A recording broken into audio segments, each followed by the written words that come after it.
नमस्कार, आपका स्वागत है फटाफट खबरों में। मैं हूं आपके साथ रुचिका जायसवाल। आज हम लेकर आए हैं बिहार के हर छोटे बड़े शहर की सबसे तेज और ताजा खबरें। तो चैनल को सब्सक्राइब कीजिए और वीडियो कहां से देख रहे हैं कमेंट बॉक्स में जरूर बताएं।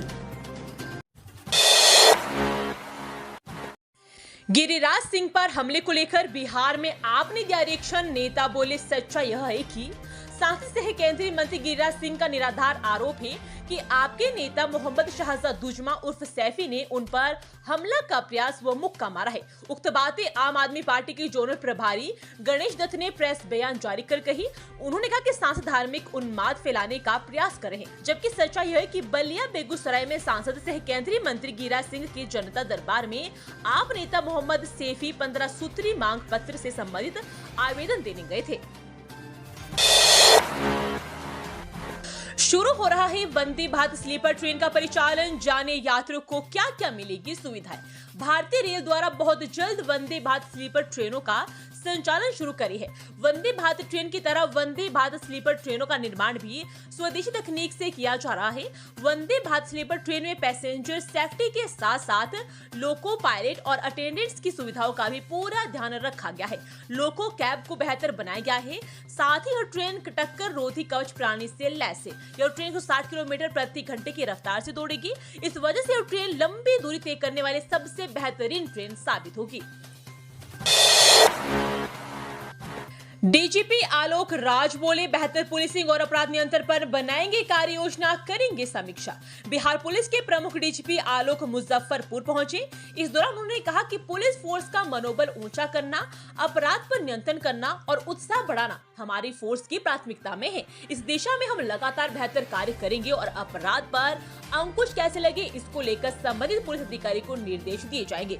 गौरतलब है कि डीजीपी बनने के बाद पहली बार आलोक राज जिले के सेरैया थाना क्षेत्र के गोपालपुर नेवा गांव स्थित अपने पैतृक गांव पहुंचे, जहां ग्रामीणों ने उनका भव्य स्वागत भी किया। इस दौरान वे अपने पैतृक गांव के घर में गए और लोगों से मुलाकात की। इसके साथ ही उन्होंने अपने पैतृक गांव गोपालपुर नेवा में मंदिर में दर्शन पूजन करके आशीर्वाद प्राप्त किया। उसके बाद उन्होंने गांव की मजार पर माथा टेका। इस दौरान पूरे गांव में उत्साह का माहौल बना हुआ है। करीब 1 घंटे से अधिक समय तक डीजीपी आलोक राज अपने घर में रुके और लोगों से बातचीत की। बिहार पुलिस के रसोइया, नाई और धोबी अब ऑफिस में चलाएंगे कंप्यूटर। 132 पुलिस वालों की वरीयता सूची। बिहार पुलिस में 132 ऐसे लोगों ने कंप्यूटर का ज्ञान ले लिया है जो अब महकमे की जरूरत बन गए हैं।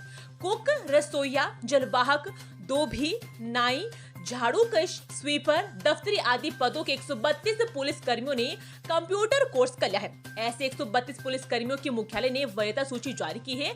अब महकमे में इन लोगों को कंप्यूटर चलाने की ड्यूटी भी मिलेगी। बिहार पुलिस में 5 कुक और 36 रसोइयों ने कंप्यूटर सीख लिया है। इंटर पास पुलिस कर्मी कंप्यूटर सीख लेने के चलते अब किसी भी पुलिस ऑफिस में बेहतर काम कर सकते हैं। इसी तरह 30 जलवाहक, 12 नाई, 13 धोबी, 12 झाड़ूकश, 12 दफ्तरी आदि भी अब ऑफिस में कंप्यूटर चलाएंगे। पहले जलवाहक का काम पानी पिलाने का होता था। रसोइया थाना के मेज में खाना बनाते थे। नाई पुलिस कर्मियों की हजामत बनाते थे और झाड़ूकश ऑफिस में झाड़ू लगाते थे। बिहार भूमि सर्वेक्षण 2024 जरा सी चूक और आपकी जमीन दूसरे के नाम सर्वे में बरते ये सावधानियां। बिहार में भूमि सर्वेक्षण का काम जोरों पर है, लेकिन जमीन मालिकों को सतर्क रहने की जरूरत है ताकि उनकी जमीन किसी और के नाम ना हो जाए। रोहतास जिले के कोचस अंचल में जमीन मालिकों को प्रपत्र भरने और अपनी जमीन की जानकारी सुनिश्चित करने के लिए जागरूक किया जा रहा है। दरअसल बिहार में लंबे समय बाद भूमि सर्वेक्षण हो रहा है और इसके चलते जमीन मालिकों को प्रपत्र भरते समय पूरी सावधानी बरतनी होगी। एक छोटी सी चूक भी उनकी जमीन के लिए मुसीबत बन सकती है। इसलिए जमीन के मालिकों को सलाह दी जाती है कि वे पूरी जानकारी हासिल करने के बाद ही संबंधित प्रपत्र भरें। ओबीसी का समय खत्म, अब दलित बनेगा सीएम। बीजेपी के पूर्व केंद्रीय मंत्री के बयान से बिहार में बड़ी हलचल। भाजपा के वरिष्ठ नेता एवं पूर्व केंद्रीय मंत्री संजय पासवान ने रविवार को अपनी मांग से बिहार की राजनीति को नई हवा दे दी है। पासवान ने कहा कि अब ओबीसी मुख्यमंत्री का समय समाप्त हुआ है, अब दलित समाज से मुख्यमंत्री बनना चाहिए। पासवान ने एक टीवी चैनल से बातचीत में यह मांग की है कि बिहार की जनता अब बदलाव चाहती है, सबको मौका मिले, अब दलितों को भी मौका मिलना चाहिए। चिराग के लो पर भाजपा का पारस पड़ा भारी। एलजेपी आर्मी फूड की अटकलों के बीच क्या है बिहार सियासत का सच? लगता है चिराग पासवान के होश ठिकाने आ गए हैं। भाजपा ने पेंच की एक ही चूड़ी कसी और वे जमीन पर आ गए। हाल ही के दिनों में अपने को नरेंद्र मोदी का हनुमान बताने वाले चिराग पासवान ने उनके ही फैसलों की जिस तरह मुखालफत शुरू की थी, उससे लगता था कि भाजपा ने भस्मासुर पा लिया है। एक के बाद एक वे मोदी सरकार के फैसलों का विरोध करते रहे। सामान्य समझ में नहीं रही कि वे मोदी मंत्रिमंडल के ही सदस्य हैं और ऐसे में सरकार का हर फैसला मंत्रियों की सामूहिक जिम्मेदारी है। वे वैसा करने लगे जैसा कि उनके पिता ने गोधरा कांड के बाद मंत्रिमंडल से इस्तीफा देकर क्या था। हालांकि वैसी हिम्मत चिराग ना दिखा सके, वे तो पानी में रहकर ही मगरमच्छ टकराना चाहते थे। इसके जरिए वे अपनी अलग पॉलिटिकल आइडेंटिटी बनाना चाहते थे, पर भाजपा ने पेंच कस दिया। मधुबनी में पुलिस की पिटाई से बिजली कर्मी का हाथ टूटा, कोरे कागज पर हस्ताक्षर करवाकर छोड़ा। मधुबनी जिले से सहर घाट थाना पुलिस द्वारा बिजली कर्मियों को थाने ले जाकर लाठी डंडे से पिटाई करने का मामला सामने आया है। इस मारपीट में एक बिजली कर्मी का हाथ भी टूट गया।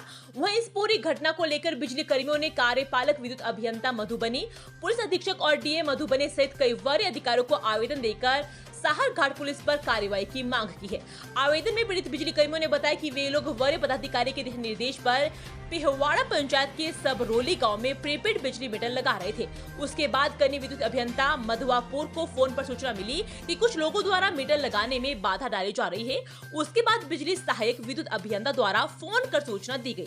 फिर वहां जाकर लोगों को प्रीपेड मीटर के बारे में समझा बुझाकर मीटर लगाने का काम शुरू कर दिया। स्मार्ट मीटर नहीं लगाने पर गांव की काट दी बिजली, मचा हाहाकार तो पूर्व मुखिया ने सीधे अधिकारियों को घुमाया फोन।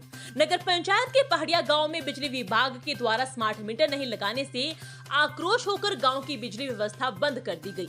बिजली व्यवस्था बंद होने से ग्रामीणों के बीच पानी के लिए हाहाकार की स्थिति बनने लगी। ग्रामीणों ने बताया कि बिजली विभाग के एसडीओ राहुल कुमार के द्वारा गाँव में स्मार्ट मीटर लगाने को लेकर कहा गया। इससे ग्रामीणों ने पहले अन्य गांव में स्मार्ट मीटर लगाने की बात रखी। इस बात पर गुस्सा होकर गांव की बिजली बाधित कर दी गई। मौके पर ग्रामीणों ने आक्रोशित होकर बिजली विभाग के खिलाफ जमकर नारेबाजी की। मुस्लिम युवती ने हिंदू युवक से रचाई शादी, धर्म भी बदला, अब मिल रही जान से मारने की धमकी। बिहार के मुजफ्फरपुर जिले में मुस्लिम लड़की और हिंदू लड़के की लव स्टोरी सामने आई है। मुस्लिम युवती ने हिंदू युवक से शादी कर ली और हिंदू धर्म भी अपना लिया। युवती ने अपने परिवार से जान का खतरा बताया और पुलिस सुरक्षा की मांग की है। पुलिस ने विधि सम्मत कार्रवाई का आश्वासन दिया है। बिहार के मुजफ्फरपुर जिले में एक मुस्लिम युवती ने हिंदू युवक से प्रेम विवाह किया है। अब लड़की अपने मायके वालों से जान का खतरा बताते हुए पुलिस से सुरक्षा की मांग कर रही है। निकहत और सन्नी की प्रेम कहानी 8 साल पुरानी है। जब दोनों स्कूल में साथ पढ़ते थे, दोनों के बीच प्यार हुआ और शादी करने का फैसला किया, लेकिन धर्म की दीवार आड़े आ गई। लड़की के घर वाले इस रिश्ते के खिलाफ थे, जिसके बाद दोनों ने घर से भागकर शादी कर ली। विकास मित्र की मौत को लेकर जादू टोने का शक, भीड़ ने बुजुर्ग को पीट कर मार डाला। बिहार के भोजपुर जिले में एक बुजुर्ग की पीट कर हत्या करने का मामला सामने आया है। बताया जा रहा है कि अगे आंव ब्लॉक के पवरा थाना क्षेत्र के खनेट गांव स्थित महादलित टोले में विकास मित्र की बीमारी से मौत हुई थी। शनिवार को विकास मित्र की मौत के बाद कुछ लोगों को यह शक हो गया कि जादू टोने की वजह से ही विकास मित्र की जान गई है। लोग इस जादू टोने का आरोप बुजुर्ग पर लगाने लगे और फिर इसे लेकर बुजुर्ग की जमकर पिटाई भी की। भीड़ ने पीट कर बुजुर्ग को मौत के घाट ही उतार दिया। जन्माष्टमी मेला गई नाबालिग लड़की से महापाप, दुपट्टा से मुंह बांध 5 लड़कों ने किया गैंग रेप। बिहार से मधुबनी में एक 16 साल की नाबालिग लड़की से गैंग रेप के बाद लोगों ने जमकर बवाल किया। घटना झंझारपुर के एक गांव की है। नाबालिग लड़की के साथ 5 लोगों ने सामूहिक दुष्कर्म किया। एक आरोपी को पीड़ित परिवार ने पुलिस के हवाले कर दिया है। पीड़िता के बयान पर मधेपुर थाना में प्राथमिकी दर्ज की गई है और यह वारदात 29 अगस्त की रात की बताई जा रही है। 30 अगस्त को पीड़िता ने पुलिस के समक्ष पर बयान दर्ज कराया। ये थी आज की फटाफट खबरें। हम मिलेंगे अगले बुलेटिन में, तब तक के लिए धन्यवाद। जय हिंद।